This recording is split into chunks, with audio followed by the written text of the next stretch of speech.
Maths means Vipin sir में आज आपके लिए लेकर के आए हैं क्लास 12 के लिए कंडीशनल प्रोबेबिलिटी प्रतिबंधी प्रायिकता। इसके पहले प्रोबेबिलिटी का एक लेक्चर हो चुका जिसमें बेसिक फार्मूले वगैरह बताए गए थे। अच्छा, इंटर की प्रोबेबिलिटी यहीं से स्टार्ट है, इसके पहले सब फर्स्ट ईयर की है। तो देखिए पहला वीडियो है, मतलब है तो सेकंड वीडियो लेकिन क्वेश्चन यहाँ से स्टार्ट है। तो देखिए वीडियो देखने के बाद पूरा वीडियो देखिएगा। अगर आपको लगता है कि हमने आपके लिए मेहनत की है तो आप इसको लाइक कर देना, शेयर कर देना और सब्सक्राइब जरूर करना, क्योंकि आने वाले समय में आपको ट्रिकी वीडियो मिलेंगे, कंपटीशन के वीडियो मिलेंगे तो आपके लिए जो बहुत फ़ायदेमंद होंगे। तो इसीलिए जिन्होंने अभी तक सब्सक्राइब नहीं किया सब्सक्राइब जरूर कर देना। अगर आपको लगता है हम आपके साथ मेहनत कर रहे हैं, क्योंकि हमने बताया था कि जो वीडियो हम बना रहे हैं वो फॉर्मेलिटी के लिए नहीं है। देखिए, और स्लोगन तो याद रखना है, अब हमने ठाना है मैथ का डर भगाना है, हर बच्चे को मैथ सिखाना है। देखिए ज़्यादा बात ना करते हुए इसके क्वेश्चन और इसका थोड़ा कॉन्सेप्ट समझा देते हैं। जैसे कह दिया जाए ए एंड बी आर, जो बच्चे हिंदी मीडियम के हैं वो भी हिंदी में हम बोल देंगे लेकिन इंग्लिश में पढ़ने की आदत डालिए। और देखिए ये हमारे वीडियो ऐसे कि Hindi medium, English medium, CBSE board, ICSE board, UP board, English सभी बच्चे पढ़ सकते हैं। पढ़ें, कोई प्रॉब्लम है कमेंट्स करें, वैसे भी कमेंट्स करें तो हौसला थोड़ा बढ़ता है, वीडियो बनाने में मज़ा आता है। देखिए if A and B are two events associated का मतलब संबंधित है।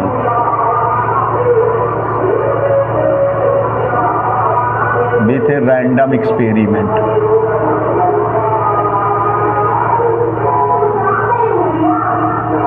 Associated with a random experiment मतलब रैंडम एक्सपेरिमेंट, किसी भी रैंडम एक्सपेरिमेंट की दो इवेंट है। मतलब कोई जैसे प्रयोग किया गया, कोई रैंडम एक्सपेरिमेंट के बारे में बता चुके पिछले वीडियो में, कोई रैंडम एक्सपेरिमेंट है उसकी दो घटनाएं हैं ए और बी।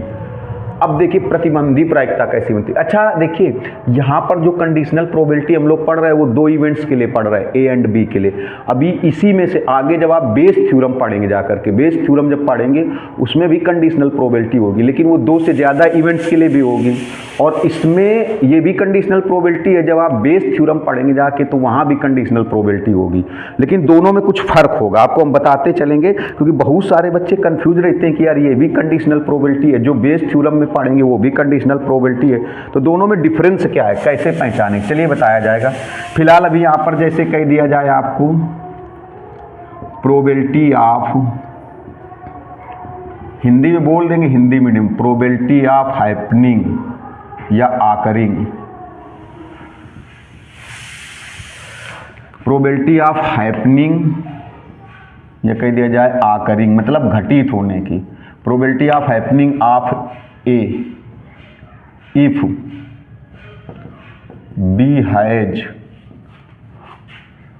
ऑलरेडी ऑकर्ड या हैपेंड।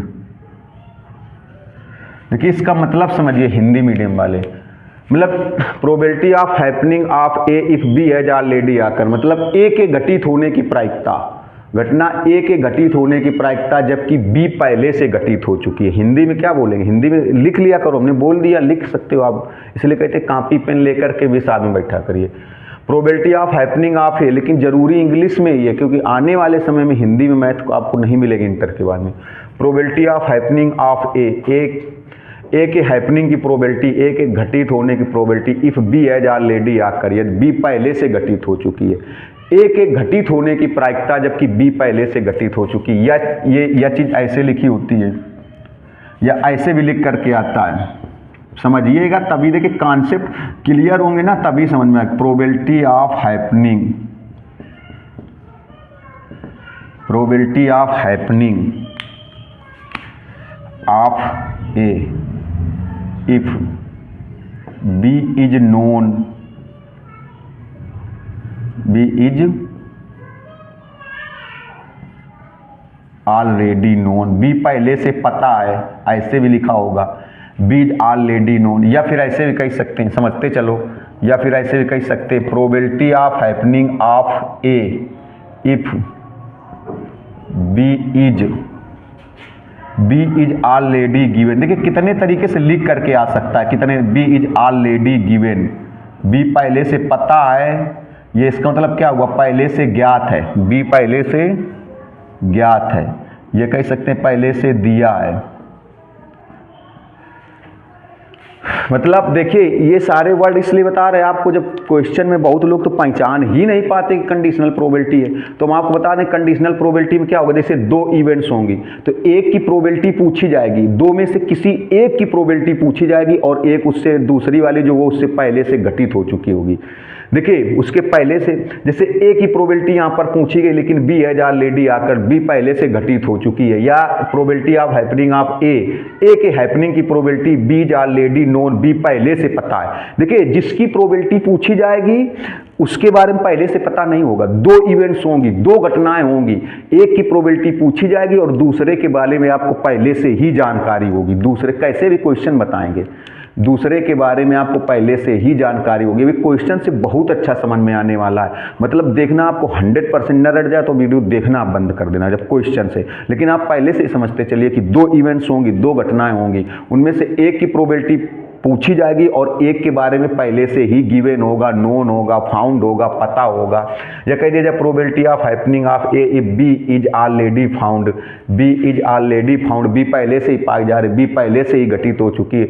तो मतलब घटना हिंदी में बोला जाए तो घटना ए के घटित होने की प्रायिकता, जबकि बी पहले से ही घटित हो चुकी है, बी पहले से ही पता है, बी के बारे में पहले से ही नोन है, बी पहले से ही गिवन है। तो आप कैसे पहचानेंगे, हमने बताया क्वेश्चन से आपको 100% पता चल जाएगा। मैं ऐसा बताऊंगा, आपको बता रहा हूं, रट जाएगा, लेकिन फिर से ऐसे समझते चलिए कि ए के घटित होने की प्रायिकता, जबकि बी पहले से, दो इवेंट्स होंगी, दो घट।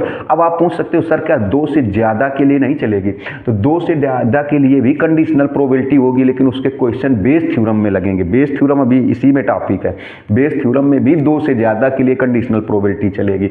तो ए के घटित होने की प्रायिकता, जबकि बी पहले से घटित हो चुकी, बी पहले से, मतलब किसी भी क्वेश्चन में आपको दो इवेंट्स होंगी, दो घटनाएं होंगी, एक के बारे में जानकारी दी जाएगी, एक के बारे में आपको बताया जाएगा और दूसरे की प्रोबेबिलिटी पूछ ली जाएगी। तो देखिए जिसके बारे में आपको जानकारी दी जाएगी, जिस इवेंट के बारे में आपको जानकारी दी जाएगी उसकी प्रोबेबिलिटी नहीं पूछी जाएगी, उसको छोड़ के दूसरे की प्रोबेबिलिटी पूछी जाएगी।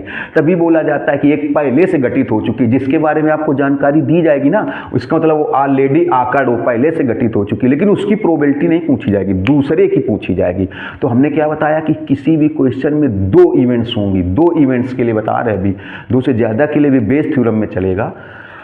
तो दो इवेंट्स होंगी, किसी भी उसमें क्वेश्चन में दो इवेंट्स होंगी और दो इवेंट्स में एक के बारे में बताया जाएगा, जिस इवेंट के बारे में बताया जाएगा उसकी प्रोबेबिलिटी नहीं पूछी जाएगी। जिस इवेंट के बारे में आपको जानकारी दी जाएगी, जिस इवेंट के बारे में नोन होगा, गिवन होगा या ऑलरेडी आकर्ड होगा, जिस इवेंट के बारे में नोन होगा या गिवन होगा या ऑलरेडी आकर्ड होगा, उसकी प्रोबेबिलिटी नहीं पूछी जाएगी, उसको छोड़ के दूसरी वाली इवेंट की प्रोबेबिलिटी पूछ ली जाए। तो जैसे कहते हैं प्रोबेबिलिटी ऑफ ए, जबकि बी एज ऑलरेडी नोन या बी एज ऑलरेडी गिवन या बी एज ऑलरेडी फाउंड या बी एज ऑलरेडी आकर्ड, तब इसको ऐसे लिखा जाता है। देखिए कंडीशनल, तो कंडीशनल क्यों बोलते हैं? कंडीशन लगा दी गई ना कि प्रोबेबिलिटी ए की पूछी गई, लेकिन कंडीशन ये है कि बी पहले से ही घटित हो चुकी है, बी पहले से ही नोन है, बी के बारे में पहले से ही गिवन है, बी के बारे में पहले से ही सारी जानकारी है। तो इसको ऐसे लिखा जाएगा। देखो ये सब रट जाता है कैसे, प्रोबेबिलिटी किसकी पूछी गई? ए की, तो ए को ऊपर लिखेंगे और बी अपान में रहेगा। देखिए जिसकी प्रोबेबिलिटी पूछी जाएगी वो न्यूमरेटर में रहेगा, और जो नोन है, गिवन है, ऑलरेडी फाउंड है, ऑलरेडी हैपेंड है। हमने क्या होता है, दो इवेंट्स होंगी, एक की प्रोबेबिलिटी पूछी जाएगी, एक के बारे में पूरी जानकारी दे दी जाएगी, जिसके बारे में पूरी जानकारी दे दी जाएगी वही अपान में आएगा। लेकिन जिसके बारे में जिस इवेंट के बारे में आपको जानकारी दे दी जाएगी उसकी प्रोबेबिलिटी नहीं पूछी जाएगी, उसको छोड़ करके दूसरे की प्रोबेबिलिटी पूछी जाएगी। तो बी के बारे में जैसे सारी जानकारी दे दी गई, प्रोबेबिलिटी किसकी पूछी गई? ए की। तो प्रोबेबिलिटी, इसका मतलब यही हुआ probability of happening of A if B has already happened, B has already occurred, B has already known, B has already given या B is already found. B पहले से पता है, बी पहले से दिया है, बी पहले से ज्ञात है, बी पहले से पाया गया है, बी पहले से घटित हो चुकी है। तो ऐसे लिखा जाता है प्रोबेबिलिटी ऑफ हैपनिंग ऑफ ए जबकि बी एज ऑलरेडी आकर। तो इसका फार्मूला ऐसे बनेगा, इन दोनों का intersection P A intersection B, इन दोनों का इंटरसेक्शन, इन दोनों के इंटरसेक्शन की probability P A intersection B upon probability of B, upon probability of B. अब देखिए, जब बेस थ्योरम में आप कंडीशनल प्रोबेबिलिटी पढ़ेंगे तो 2 इवेंट्स के लिए भी होगा, 2 से ज़्यादा के लिए होगा, लेकिन उसमें बेस थ्योरम की जो कंडीशनल प्रोबेबिलिटी होगी उसमें इंटरसेक्शन नहीं पता होगा। अगर इंटरसेक्शन पता है तो इसी से लग जाएगा, और उसमें इंटरसेक्शन की प्रोबेबिलिटी नहीं पता होगी। जब बेस थ्योरम में कंडीशनल प्रोबेबिलिटी पढ़ेंगे आप तो उसमें इंटरसेक्शन की प्रोबेबिलिटी आपको नहीं गिवन होगी। ये जो ए इंटरसेक्शन बी है इसकी प्रोबेबिलिटी उस क्वेश्चन में नहीं गिवन होगी, तब बेस थ्योरम से लगता है। अच्छा, अगर इसी में ऐसे कह दिया जाए, थोड़ा समझिएगा, प्रोबेबिलिटी ऑफ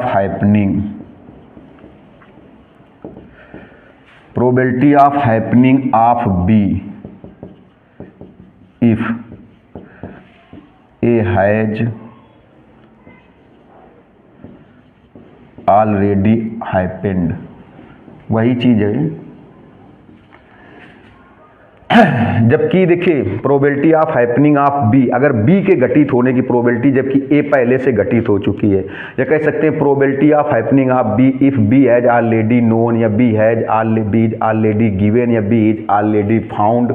मतलब हमने क्या बताया कि 2 इवेंट्स किसी भी क्वेश्चन में आपको दिख जाए, एक इवेंट्स के बारे में आपको जानकारी दी जाए, बताया जाए, लेकिन जिस इवेंट्स के बारे में आपको जानकारी दी जाए उसकी प्रोबेबिलिटी ना पूछी जाए, उसको छोड़ करके दूसरे की प्रोबेबिलिटी पूछी जाए, तो आप समझ जाओ कंडीशनल प्रोबेबिलिटी। क्यों कंडीशनल है कि एक के बारे में आपको बता दिया गया लेकिन प्रोबेबिलिटी उसकी नहीं पूछी गई, जिस इवेंट के बारे में आपको जानकारी दी गई उसकी प्रोबेबिलिटी नहीं पूछी गई, उसको छोड़ करके किसी दूसरे की प्रोबेबिलिटी पूछी गई।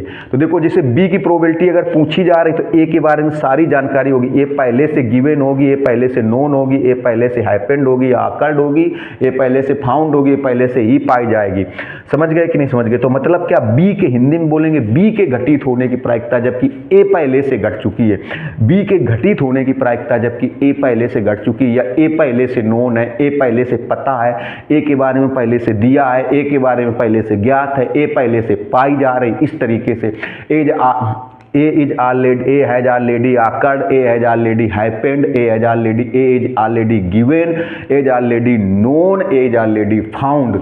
तो हमने आपको क्या होता है, इसको कैसे लिखोगे, प्रोबेबिलिटी जिसकी पूछी जाए, किसकी पूछी गई, बी की, और जो जिसके बारे में जानकारी है, बहुत अच्छे तरीके से आपको रट जाएगा कि कैसे कंडीशनल प्रोबेबिलिटी, क्वेश्चन से और रटेगा। हमने क्या बताया कि 2 इवेंट्स होंगे, एक इवेंट्स के बारे में जानकारी दी जाएगी, जिसके बारे में जानकारी दी जाएगी वो आपको अपान में दिखेगी, ये कंडीशनल प्रोबेबिलिटी लिखने का तरीका है। जिसके बारे में आपको जानकारी दी जाएगी वो आपको अपान में दिखेगी, जिसकी प्रोबेबिलिटी पूछी जाएगी वो न्यूमरेटर में दिखेगी, और जिसके बारे में बताया जाएगा जो ऑलरेडी अकर्ड है, ऑलरेडी गिवन है, ऑलरेडी हैपेंड है, ऑलरेडी फाउंड है, ऑलरेडी नोन है, वो अपान में होगी, और जिसकी प्रोबेबिलिटी पूछी जाएगी वो ऊपर होगी। अब देखिए, फार्मूला इसका क्या बनेगा, इन दोनों का इंटरसेक्शन, तो इन दोनों का इंटरसेक्शन चाहे लिख दो बी इंटरसेक्शन ए और चाहे लिख दो ए इंटरसेक्शन बी, बात एक ही है, बी इंटरसेक्शन ए और चाहे ए इंटरसेक्शन बी, अपान में इसकी प्रोबेबिलिटी, जो अपान में प्रोबेबिलिटी ऑफ ए, अपान में किसकी प्रोबेबिलिटी, जो अपान में। ये तो थे फार्मूले, इसका स्क्रीनशॉट लीजिए। चलते हैं क्वेश्चन की तरफ, ज़्यादा टाइम न वेस्ट करते हुए क्वेश्चन की तरफ चलते हैं। अब देखिएगा, ये 2 क्वेश्चन आपको स्क्रीन पर दिख रहे हैं।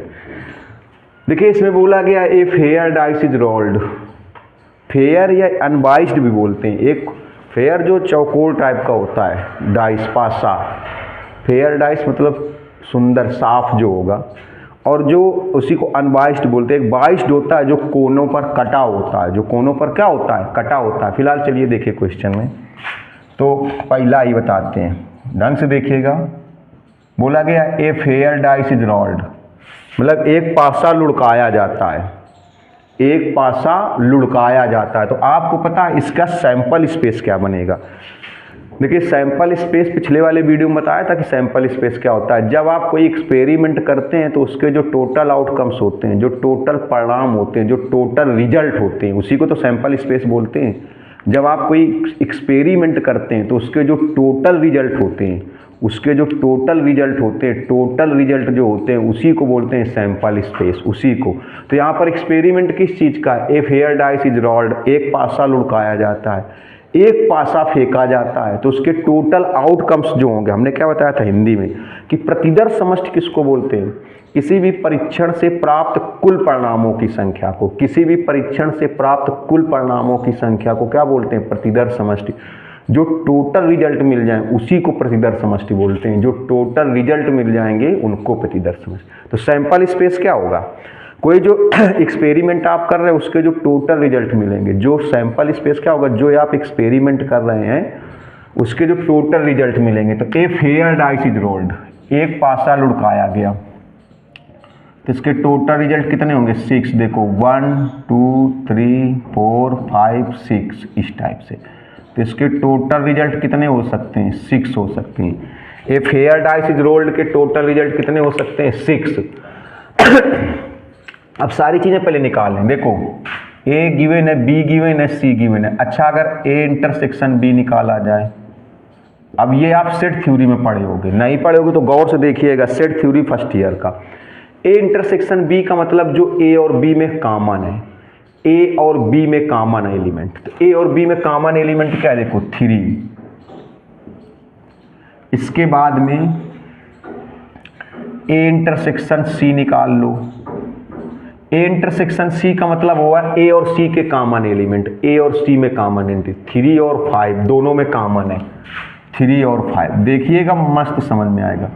बी इंटरसेक्शन सी निकाला जाए, बी और सी में कॉमन एलिमेंट, बी और सी में कॉमन एलिमेंट 2 3 2 3, बी और सी में कॉमन एलिमेंट 2 3, ये सब जरूरत पड़ेगी। अच्छा A intersection B intersection C निकालो, A intersection B intersection C, A intersection B intersection C मतलब जो तीनों में कॉमन है। A intersection B intersection C का मतलब जो ए बी सी तीनों में कॉमन एलिमेंट, जो तीनों में कॉमन है। तो 3 5 3 5, लेकिन इसमें 5 नहीं, 3 एक ऐसा एलिमेंट है जो तीनों में कॉमन है। ए इंटरसेक्शन बी, इस देखो ये जब सारे पार्ट्स लगाएंगे ना ये क्वेश्चन, तो इन सब की जरूरत पड़ेगी, इसलिए पहले से निकाल ले रहे। बढ़िया समझ में आएगा, आप केवल देखिएगा, 2 क्वेश्चन दूसरा भी बताएंगे। तो A intersection B intersection C का मतलब हुआ जो ए बी सी तीनों में कॉमन एलिमेंट है। तो बताइए तीनों में क्या कॉमन है, देखो 3 3 3। अब कह दो इसमें 3 इन दोनों में, इसमें कह दो 3 5 है, 3 5, इसमें 2 3, लेकिन तीनों में एक ही एलिमेंट ऐसा, 3 एक ऐसा एलिमेंट है जो तीनों में कॉमन है। तो यहाँ पर क्या लिखा जाएगा बताओ, यहाँ लिखा जाएगा 3, यहाँ 3 आएगा। अभी कुछ छूट गया है तो बाद में बता देंगे। देखिए अब देखिए जरा, चलो पहला पार्ट, पहले पार्ट में लिखा है PA/B, इसका फार्मूला क्या बनेगा आपको बताया था, इन दोनों का इंटरसेक्शन बना दो और अपान में किसकी प्रोबेबिलिटी, बी की प्रोबेबिलिटी। अच्छा प्रोबेबिलिटी क्या होती है, फेवरेबल आउटकम्स अपान टोटल आउटकम्स, फेवरेबल आउटकम्स अपान टोटल आउट, मतलब संभावित परिणाम बटे कुल परिणाम, या अनुकूल तरीके बटे कुल तरीके, अनुकूल हिंदी में अनुकूल तरीके बटे कुल तरीके, फेवरेबल रिजल्ट और टोटल रिजल्ट्स, फेवरेबल रिजल्ट अपान टोटल, या फेवरेबल आउटकम्स अपान टोटल आउटकम्स। देखिए तो इंटरसेक्शन की प्रोबेबिलिटी कितनी होगी, इंटरसेक्शन में कितने एलिमेंट हैं देखिएगा थोड़ा सा। इंटरसेक्शन में केवल एक एलिमेंट है 1, 3 है ना, 3 एक एलिमेंट है, तो इसकी और टोटल एलिमेंट कितने हैं 6। तो जो पी ए इंटरसेक्शन बी की प्रोबेबिलिटी कितनी आई, प्रोबेबिलिटी क्या होता है फेवरेबल अपान टोटल, मतलब अनुकूल तरीके बटे कुल तरीके। तो इंटरसेक्शन में देखो, इंटरसेक्शन में केवल एक ही एलिमेंट है, इंटरसेक्शन में केवल एक एलिमेंट है, तो इंटरसेक्शन की प्रोबेबिलिटी कितनी आएगी, इसकी प्रोबेबिलिटी, इसमें एक एलिमेंट है। अब टोटल कितने एलिमेंट है, टोटल तो 6 है ना, एक पासा फेंकने पर टोटल 6 है, एक पासे को लुढ़काने पर a fair dice is rolled, तो टोटल 6 है, टोटल 6 है।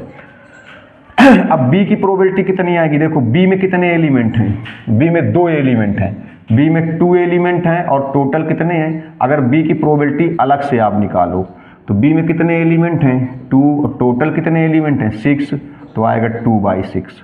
अगर बी की प्रोबेबिलिटी अलग से निकाल लो तो कितनी आएगी, देखिए 2/6, 6 से 6 खर्चा हो गया 1/2, ये आया।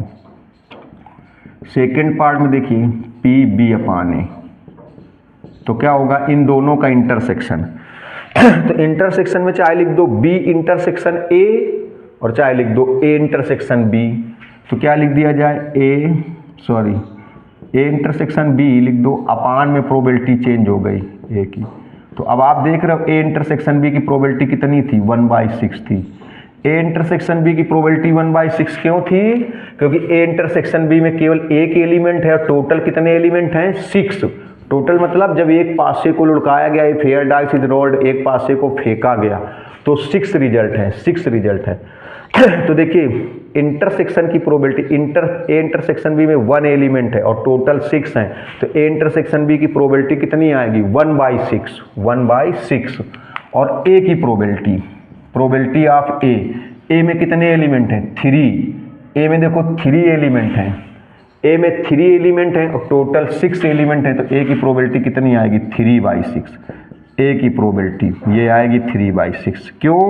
क्योंकि ए में देखिए 3 एलिमेंट हैं और टोटल कितने एलिमेंट हैं 6, तो भाई फेवरेबल अपान टोटल मतलब अनुकूल तरीके बटे कुल तरीके। देखिए 6 से 6 कैंसिल आउट, 1/3। तीसरा पार्ट देखिए, अभी सारे पार्ट बता रहे, सब क्लियर हो जाएगा।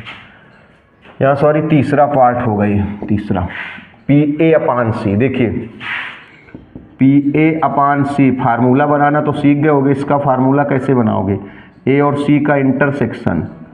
अब ए और सी के इंटरसेक्शन को आप चाहे बोलो ए इंटरसेक्शन सी और चाहे बोला जाए सी इंटरसेक्शन ए इंटरसेक्शन सी और चाहे सी इंटरसेक्शन ए।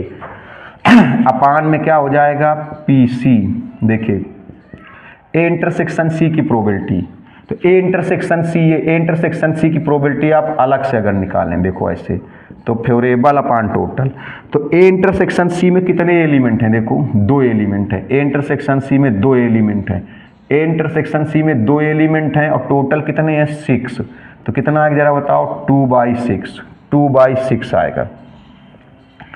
अपान सी की प्रोबेबिलिटी, सी में कितने एलिमेंट हैं, देखो सी में 4 हैं, 1 2 3 4। सी में कितने एलिमेंट हैं, देखो 1 2 3 4, तो सी में 4 एलिमेंट है, टोटल 6 हैं, तो सी की प्रोबेबिलिटी कितनी आएगी 4/6, 6 से 6 कैंसिल, आंसर आया 2/4। इसको और सॉल्व किया तो 1/2। अब देखिए फोर्थ वाला पार्ट, फोर्थ वाले पार्ट में बोला गया PC/A। तो इनका फार्मूला क्या बनेगा, पहले दोनों का इंटरसेक्शन, तो दोनों का इंटरसेक्शन मतलब C और A का इंटरसेक्शन, तो क्या लिखा जाएगा C इंटरसेक्शन A और अपान A की प्रोबेबिलिटी। अब देखिए C इंटरसेक्शन A और A इंटरसेक्शन C सेम बात है, चाहे बोला जाए C इंटरसेक्शन A और चाहे बोला जाए A इंटरसेक्शन C, मीनिंग दोनों का सेम ही है, C इंटरसेक्शन A या A इंटरसेक्शन C। देखिए तो C इंटरसेक्शन A या A इंटरसेक्शन C कितना है 3 5, तो कितने एलिमेंट हैं 2, तो अभी लिखा भी था। इसकी प्रोबेबिलिटी देखो, इसमें 2 एलिमेंट्स हैं, टोटल 6 हैं, तो इसकी प्रोबेबिलिटी कितनी बनेगी 2/6। और A की प्रोबेबिलिटी, A में 3 एलिमेंट हैं, ये देखो A में 3 एलिमेंट हैं 1 2 3, तो A में 3 एलिमेंट है, तो A की प्रोबेबिलिटी कितनी बनेगी बताओ 3/6, ये कैंसिल। और आपको बता दें प्रोबेबिलिटी का आंसर कभी भी 1 से ग्रेटर नहीं हो सकता जब तक प्रोबेबिलिटी रहेगी। प्रोबेबिलिटी का बहुत बड़ा आंसर होगा तो 1 होगा, 1 से कभी ग्रेटर अगर आंसर आ जाए तो आप समझ जाना कि आपने क्वेश्चन गलत लगा दिया, गलत सॉल्व कर दिया। और 0 से कम नहीं आएगा जब तक प्रोबेबिलिटी रहेगी, चाहे जिस स्टैंडर्ड की हो, चाहे जिस क्लास की प्रोबेबिलिटी हो, प्रोबेबिलिटी का आंसर 1 से ग्रेटर नहीं हो सकता, क्योंकि प्रोबेबिलिटी एक संभावना ही होती है, पॉसिबिलिटी होती है, पॉसिबिलिटी 100% ही हो सकती है। तो प्रोबेबिलिटी का आंसर जब सबसे ग्रेटर होगा, जब सबसे बड़ा होगा, ग्रेटेस्ट आंसर मतलब कह सकते प्रोबेबिलिटी का सबसे बड़ा आंसर मीन्स ग्रेटेस्ट आंसर 1 से ग्रेटेस्ट नहीं हो सकता। और प्रोबेबिलिटी का लेस आंसर, लीस्ट आंसर 0, तो 0 मतलब लीस्ट आंसर अगर आएगा तो 0 आएगा, ग्रेटेस्ट आएगा तो 1 आएगा, या तो फिर 0 और 1 के बिटवीन बीच में ही रहेगा। चलिए अब देखिए ये वाला पार्ट, फिफ्थ वाला,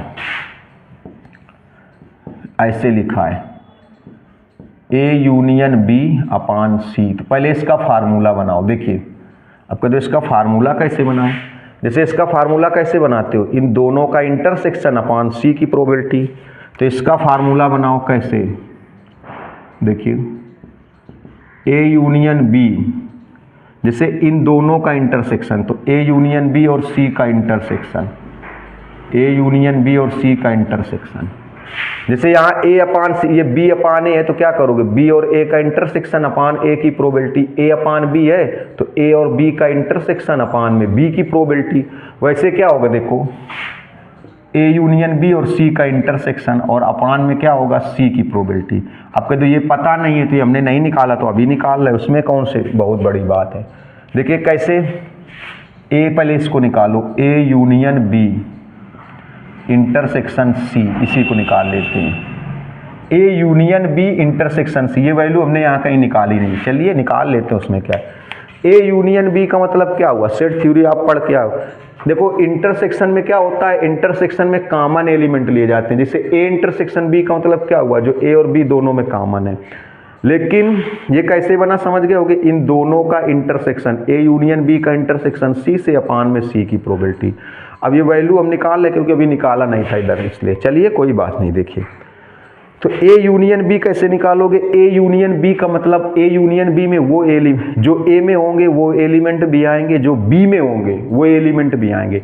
अगर दोनों में होंगे तब भी लिया जाएगा, लेकिन दोनों में अगर शामिल है तो एक ही बार लिखना है ए यूनियन बी के। तो ए यूनियन बी, देखो ए और बी के एलिमेंट लिखो, 1 आ जाएगा, 2 आ जाएगा। अब 3 देखो इधर भी है, 3 इधर भी, तो 3 2 टाइम्स नहीं लिखेंगे, एक ही बार लिखेंगे। तो ए यूनियन बी में कौन से एलिमेंट आएंगे, ए वाले एलिमेंट्स भी आएंगे, बी वाले भी आएंगे, दोनों में कॉमन एलिमेंट्स भी एक ही बार लिए जाएंगे, 2 बार नहीं लिखे जाएंगे। तो आप देखिए ए यूनियन बी, आपने फर्स्ट ईयर में सेट थ्योरी में पढ़ा होगा, ए यूनियन बी निकालोगे तो 1 आएगा, 2 आएगा, 3 देखो दोनों में है तो 3 एक ही बार आएगा और 5 आएगा। तो ए यूनियन बी का मतलब कौन से एलिमेंट्स आप लेंगे, ए में होगा वो एलिमेंट्स भी आएगा, बी में होगा वो भी आएगा, ए और बी दोनों में है तो एक ही बार लिखा जाएगा, 2 बार नहीं लिखेंगे।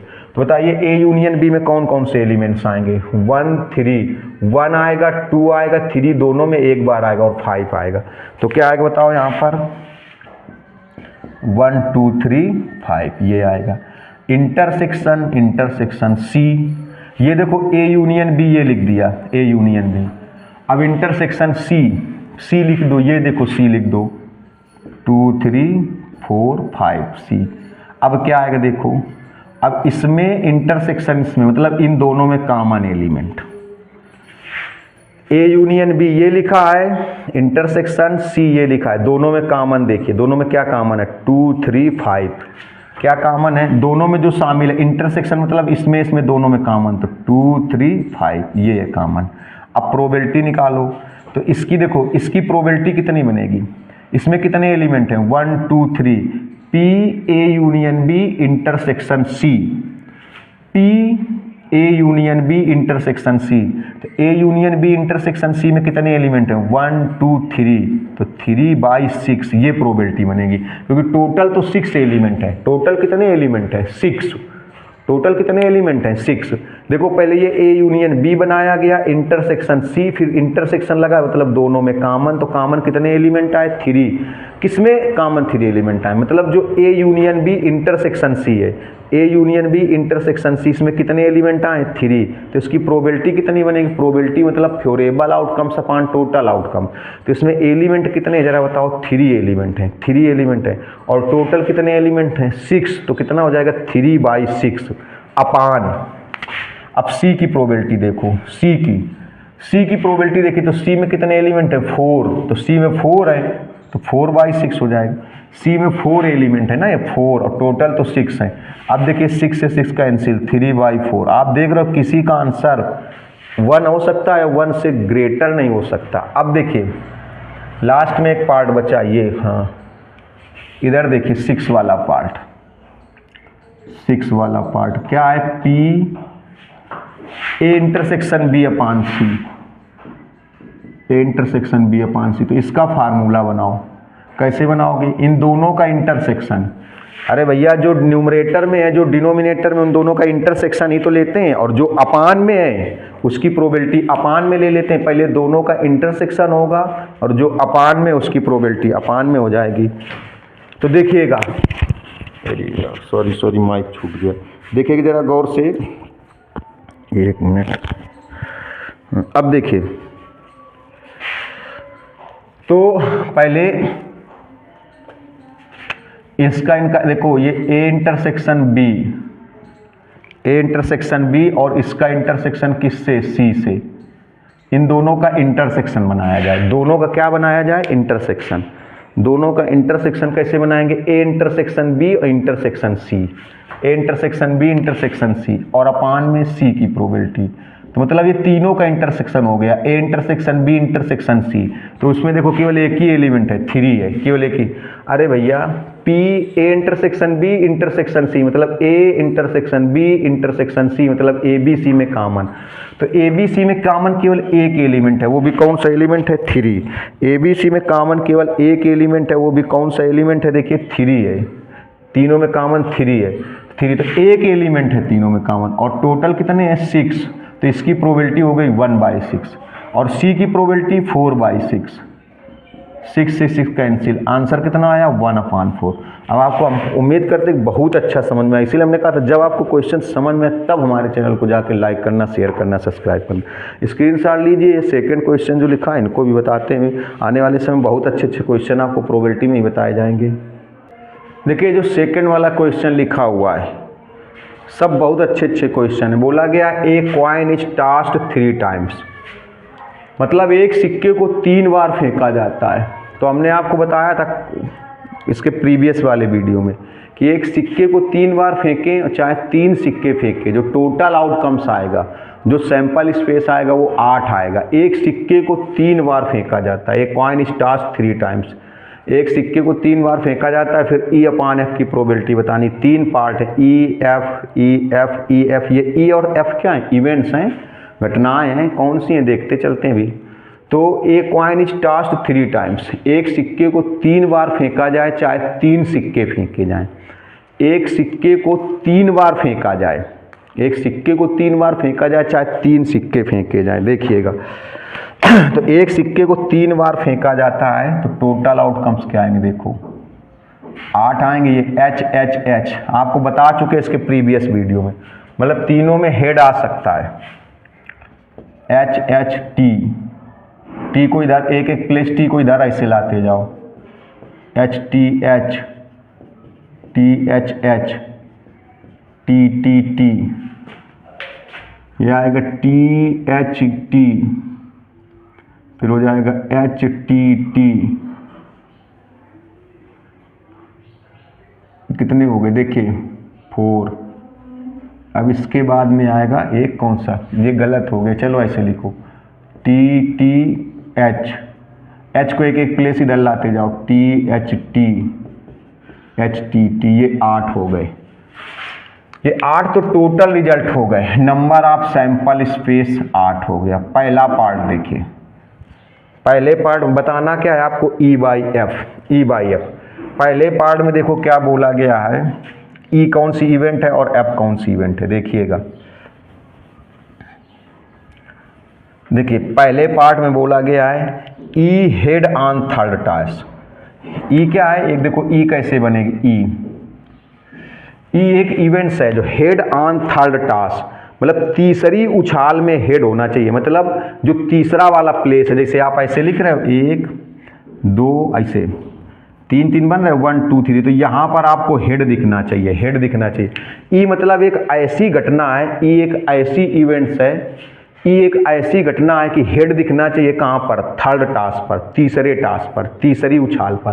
तो जहाँ पर तीसरी, तो ई में क्या आएगा, हेड ऑन थर्ड टास्क, तीसरी उछाल पर, तीसरे प्लेस पर जहाँ जहाँ एच आएगा वो सब हेड में हो जाए, इसमें ई में हो जाएगा। तो देखो कौन हो जाएगा, इसमें देखो तीसरे प्लेस पर एच है तो ये आएगा, क्यों, क्योंकि यहाँ पर देखो तीसरे स्थान पर head on third task, head on third task का मतलब हो गया तीसरी बार में हेड होना चाहिए। देखो यहाँ तीसरी बार में हेड है, यहाँ तीसरी बार में हेड है, ये नहीं आएगा क्योंकि यहाँ देखो तीसरी बार में टेल है, ये आएगा क्योंकि इसमें तीसरी बार में, थर्ड में देखो यहाँ थर्ड में एच है तो आएगा एच टी एच आएगा। ये भी आएगा क्योंकि यहाँ पर थर्ड में एच है, टी एच एच। ये नहीं आएगा क्योंकि यहाँ पर टी है थर्ड में, ये आएगा टी टी एच, क्योंकि यहाँ पर देखिए थर्ड में एच है। तीसरी बार में हेड होना चाहिए, तो यहाँ देखो तीसरे प्लेस पर एच, तीसरे प्लेस पर एच, तीसरे प्लेस पर एच, तीसरे प्लेस पर, ये नहीं आएगा, तीसरे प्लेस पर टी है, यहाँ भी टी है, इसलिए गौर से देखिएगा। ये तो ई हो गया। एफ में क्या है, हेड ऑन फर्स्ट 2 टास्क। देखो एफ क्या बनेगा, head on first two task. First two task का मतलब हो गया पहले और दूसरे। Head on first two task, पहले फर्स्ट टू टास्क का मतलब हो गया पहले और दूसरे में हेड होना चाहिए। तो मतलब अब हेड कहाँ होना चाहिए, इसमें हो और इसमें हो। पहले स्थान पर हेड हो, head on first two task, पहले और दूसरे उछाल पर, मतलब पहले दो उछालों पर। फर्स्ट टू का मतलब हो गया पहली दो उछालों पर हेड होना चाहिए। पहली वाली दो उछालों पर हेड होना चाहिए, मतलब फर्स्ट प्लेस पर हेड होना चाहिए और सेकंड प्लेस पर भी हेड होना चाहिए। फर्स्ट प्लेस पर भी हेड होना चाहिए, तो ये आएगा, देखो इसमें फर्स्ट प्लेस पर भी हेड है, सेकंड प्लेस पर भी हेड है, ये आएगा क्योंकि इसमें फर्स्ट पे हेड है, सेकंड पे हेड है, और फर्स्ट और सेकंड पर हेड होना चाहिए। बस यही दो आएंगे। देखो इसमें फर्स्ट और सेकंड में हेड है, इसमें फर्स्ट और सेकंड। आपको तो यहाँ पर क्यों आया था, क्योंकि यहाँ आपको क्या देखना था, थर्ड प्लेस पर हेड, तो थर्ड में हेड, थर्ड में हेड, थर्ड में हेड, थर्ड में हेड। आपको तो ये यहाँ क्यों आ गया, क्योंकि अब आपको क्या देखना है, फर्स्ट टू टास्क में हेड, पहले में हेड, दूसरे में हेड, ये भी पहले और दूसरे में हेड, तो ये दो आएंगे। देखिए इसके बाद कुछ नहीं आया, क्योंकि अब देखिए आपको फर्स्ट में दो, फर्स्ट और सेकंड, फर्स्ट टू टास्क मतलब फर्स्ट और सेकंड में हेड, तो इसमें यही दो चीजें आएंगी। अब देखिएगा बिल्कुल सिंपल है। तो पहला पार्ट कंप्लीट होने, अरे ये केबल आ गए, देखो पहला पार्ट कंप्लीट होने जा रहा है, तो इसको थोड़ा सा साफ कर देते हैं। देखिए अभी केवल पहला पार्ट ही साफ किया यहाँ पर। अब देखिए, अब यहाँ से पहले आप ई इंटरसेक्शन एफ बनाइए। ई इंटरसेक्शन एफ का मतलब हो गया जो ई और एफ दोनों में कॉमन है, तो ई और एफ दोनों में यही कॉमन है। देखिए एच एच एच। अब आपको निकालना क्या था, ई इंटरसेक्शन एफ की प्रोबेबिलिटी, आपको निकालना था ई अपान एफ की प्रोबेबिलिटी। इसका मतलब probability of E when B has already occurred happened given. अब आप इसका फार्मूला कैसे बनाएंगे, देखिए तो इसका फार्मूला दोनों का इंटरसेक्शन ले लो, ई इंटरसेक्शन एफ, दोनों का इंटरसेक्शन ले लो, ई इंटरसेक्शन एफ, और अपान में पहले इसकी प्रोबेबिलिटी हो जाएगी, देखो पी इंटरसेक्शन एफ की प्रोबेबिलिटी अपान में एफ की प्रोबेबिलिटी, अपान में एफ की प्रोबेबिलिटी। अब कैसे बनेगा, देखो तो पी ई इंटरसेक्शन एफ की प्रोबेबिलिटी मीन्स फेवरेबल आउटकम्स अपान टोटल आउटकम्स, फेवरेबल चांस अपान टोटल चांस, अनुकूल तरीके बटे कुल तरीके। देखिए तो ई इंटरसेक्शन एफ में फेवरेबल कितना, एक ही तो है, तो ई इंटरसेक्शन एफ की प्रोबेबिलिटी कैसे बनेगी, इसमें एक आउटकम्स है और टोटल कितने हैं, 8, तो ई इंटरसेक्शन एफ की प्रोबेबिलिटी कितनी बनेगी, इसमें एक है तो 1/8।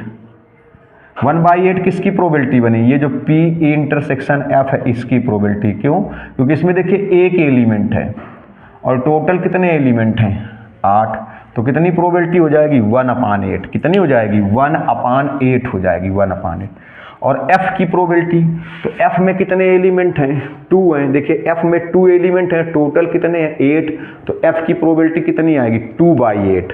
तो f की प्रोबेबिलिटी यहाँ पर हो जाएगी 2/8, ये कैंसिल हुआ, तो आंसर कितना आया, 1/2। अब देखिए सेकेंड पार्ट, ये तो फर्स्ट पार्ट हो गया। सेकेंड पार्ट के लिए ई क्या बनेगा, देखो इसमें बोला गया एटलीस्ट 2 हेड। हमने आपको जब पढ़ा रहे थे, इसके पहले कौन से चैप्टर पढ़ा रहे थे, शायद एटलीस्ट का मतलब बताया था, ना बताया तो सुन लीजिए। कभी भी एटलीस्ट लिखा हो, एटलीस्ट को हिंदी में बोलते हैं कम से कम, तो एटलीस्ट का मतलब हो गया जितना लिखा होगा उतना लेंगे या तो उससे ज़्यादा लेंगे। ज़्यादा कहाँ तक, जहाँ तक संभव हो। एटलीस्ट में जितना लिखा होगा उतना लेते हैं। जैसे आपसे कह दिया जाए कम से कम 10 बच्चे, जैसे मान लो कह दिया जाए एक क्लास में 30 बच्चे हैं, अब कह दिया जाए कम से कम 10 बच्चे बाहर आ जाएं। एक क्लास में 30 बच्चे हैं, बोला जाए कम से कम 10 बच्चे बाहर आ जाएं, तो कितने आएंगे, 10 से कम तो आएंगे नहीं, 10 आएंगे या फिर 10 से ज़्यादा। अब ज़्यादा कितने, पूरे 10 से ज़्यादा 30 तक हो सकते हैं। 10 से मतलब 10 आएंगे या 10 से ज़्यादा जितने भी आ सकते हैं, तो 10, 11, 12, 30 तक ऐसे। तो एटलीस्ट का मतलब हो गया कम से कम। कम से कम में जितना बोला जाता है उतना लेते हैं या तो उससे ज़्यादा लेते हैं। एट मोस्ट, पहले इनको समझ लीजिए। एट मोस्ट का मतलब होता है अधिकतम, या फिर इसी को बोलेंगे ज़्यादा से ज़्यादा। पहले इनको आप लिख सकते हो ज़्यादा से ज़्यादा। जैसे कह दिया जाए ज़्यादा से ज़्यादा 10 बच्चे बाहर आ जाए, तो ज़्यादा से ज़्यादा 10 का मतलब क्या हुआ, एट मोस्ट मतलब अधिक से अधिक 10, तो अधिक से अधिक 10 का मतलब 10 से ज़्यादा नहीं आ सकते। ज़्यादा से ज़्यादा 10 मतलब 10 या 10 से कम। तो एटलीस्ट में जितना बोला जाएगा उतना लेंगे या तो उससे ज़्यादा लेंगे। ज़्यादा कहाँ तक लेंगे? जहाँ तक पॉसिबल होगा। एटलीस्ट में जितना बोला जाएगा उतना लेंगे या उससे ग्रेटर लेंगे। ग्रेटर कहाँ तक? जहाँ तक पॉसिबल होगा। एट मोस्ट में जितना बोला जाएगा उतना लेंगे या तो उससे लेस लेंगे, कम लेंगे। कम कहाँ तक? जहाँ तक पॉसिबल है। एट मोस्ट में जितना बोला जाएगा उतना लेंगे या उससे कम लेंगे। कम कहाँ तक? जहाँ तक पॉसिबल है। तो देखिएगा ज़रा गौर से, इनको अब साफ किए दे रहे। तो बोला गया एटलीस्ट 2 हेड, तो बोला गया कम से कम 2 हेड। तो कम से कम 2 हेड का मतलब क्या हुआ? कम से कम 2, अभी हमने क्या बताया था? एटलीस्ट में जितना बोला जाता है उतना लेते हैं, तो उससे ज़्यादा लेते हैं। ज़्यादा कहाँ तक लेते हैं? जहाँ तक संभव होता है। तो एटलीस्ट 2 हेड का मतलब कम से कम 2 हेड। तो कम से कम 2 हेड का मतलब 2 हो या तो 2 से ज़्यादा हेड हो, मतलब 2 हेड हो। एटलीस्ट 2 हेड मतलब 2 हेड हो, कम से कम 2 हेड। तो एटलीस्ट 2 हेड का मतलब 2 हेड होंगे या तो 2 से ज़्यादा हेड होंगे। तो इसमें ई में क्या क्या लिया जाएगा? 2 हेड वाले लिए जाएंगे, 2 से ज़्यादा हेड वाले लिए जाएंगे। तो इसमें ई में क्या लिया जाएगा? 2 हेड वाले और 2 से ज़्यादा हेड वाले। तो 2 हेड वाले लेंगे और 2 से ज़्यादा हेड। तो ये लेंगे क्योंकि इसमें 2 से ज़्यादा हेड हैं। ये लेंगे क्योंकि इसमें 2 हेड हैं। ये भी लेंगे क्योंकि 2 हेड हैं। 2 हेड और 2 से ज़्यादा हेड, ये भी लेंगे क्योंकि इसमें 2 हेड है। तो ई में आपको कौन कौन सा लेना है? ई में आपको एटलीस्ट 2 हेड का मतलब 2 हेड या तो 2 से ज़्यादा हेड। तो देखो इसमें 2 से ज़्यादा हेड है, इसमें 2 हेड है, इसमें 2 हेड है, इसमें 2 हेड है। अब इनमें 2 से कम है तो नहीं लेंगे, 2 या 2 से ज़्यादा हेड लेना था। एफ में क्या लेंगे? At most 2 head. At most 2 head का मतलब ज़्यादा से ज़्यादा 2 हेड। एट मोस्ट अधिकतम 2 हेड। अधिकतम 2 हेड का मतलब क्या हुआ?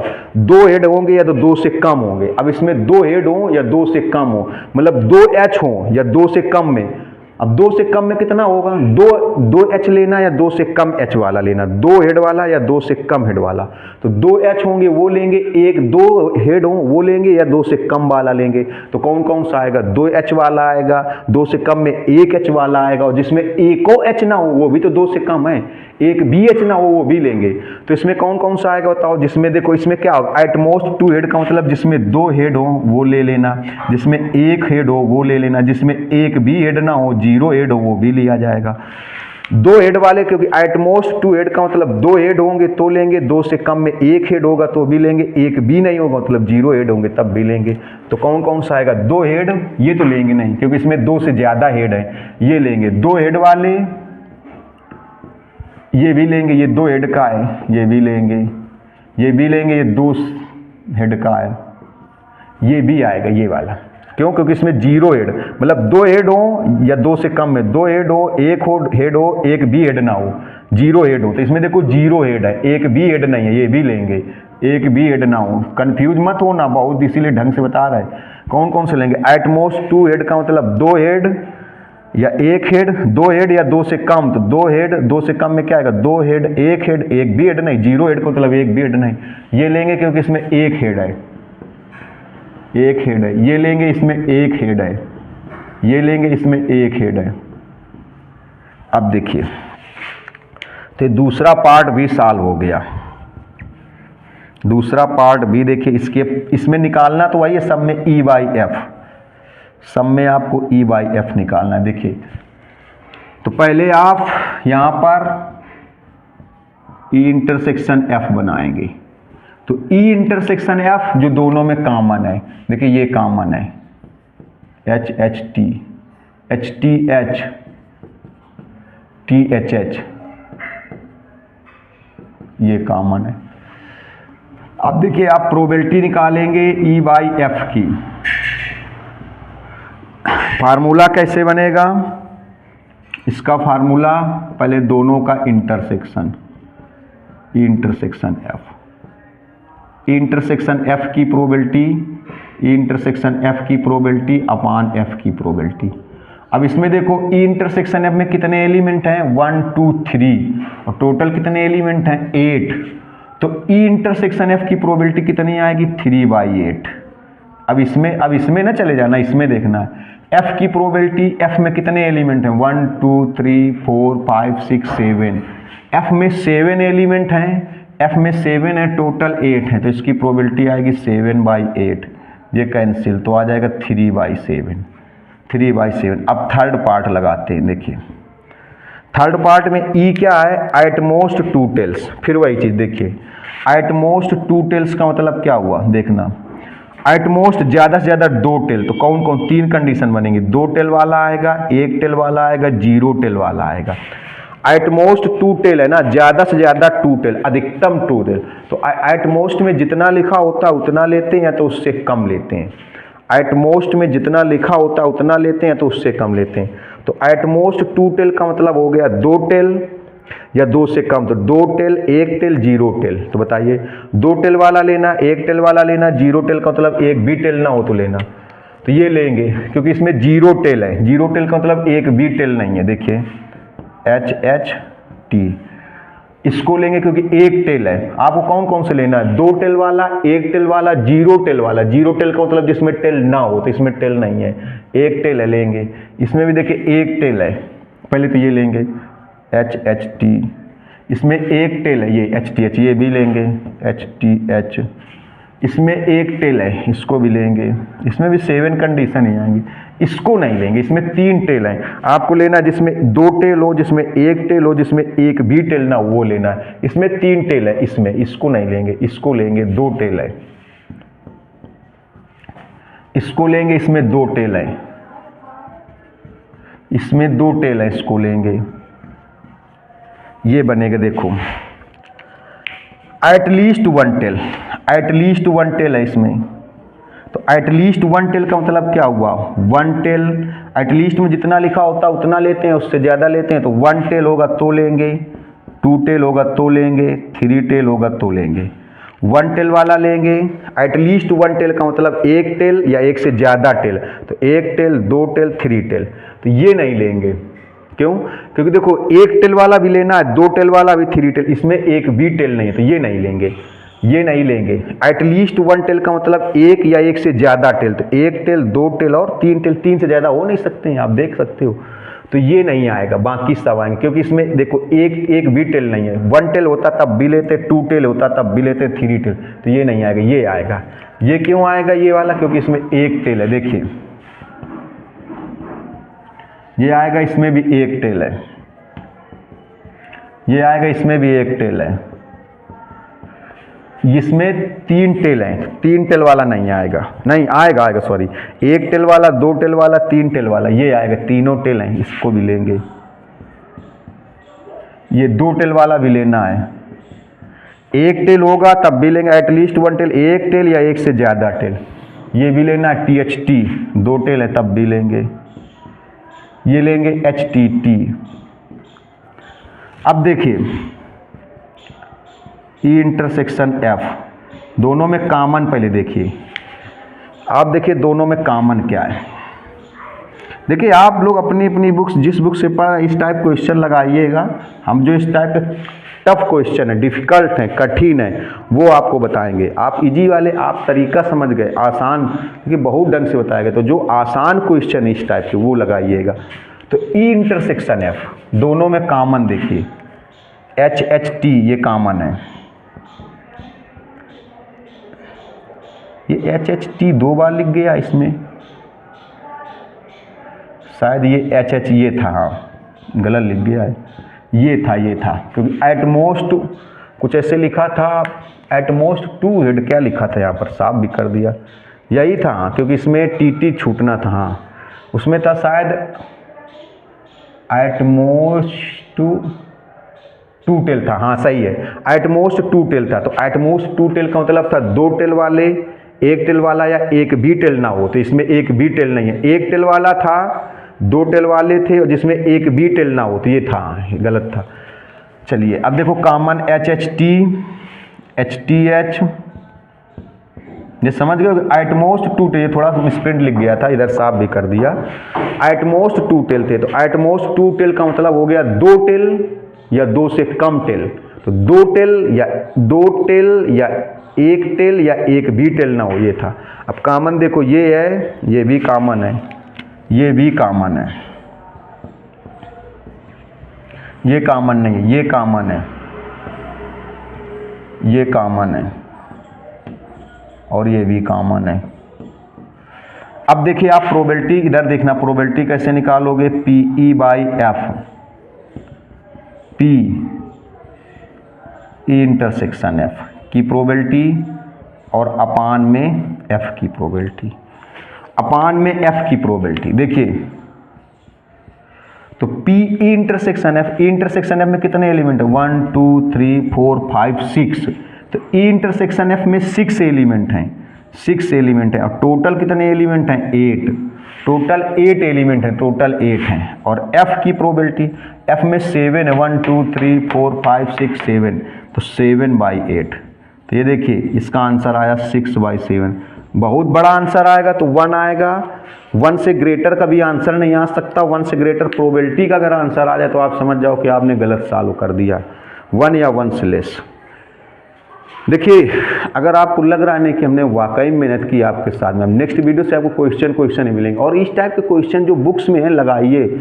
हमने कुछ वीडियो में पिछले व्हाट्सअप नंबर दे तो उसमें पूछिए, कमेंट्स करके पूछिए आप और लगाइए जरूर। फिर हम इसी टाइप के जो टफ क्वेश्चन है नेक्स्ट वीडियो में लेकर के आएंगे। हमने कहा था आप वीडियो देख लेना, बाद में आपको लगी मेहनत की तो लाइक करना, शेयर करना, सब्सक्राइब करना तो 100% ना भूलना, क्योंकि आने वाले समय में कॉम्पिटिटिव एग्जाम के लिए आपको वीडियो मिलेंगे। तो अब नमस्कार, मिलते हैं नेक्स्ट वीडियो में, तब तक के लिए नमस्कार, धन्यवाद।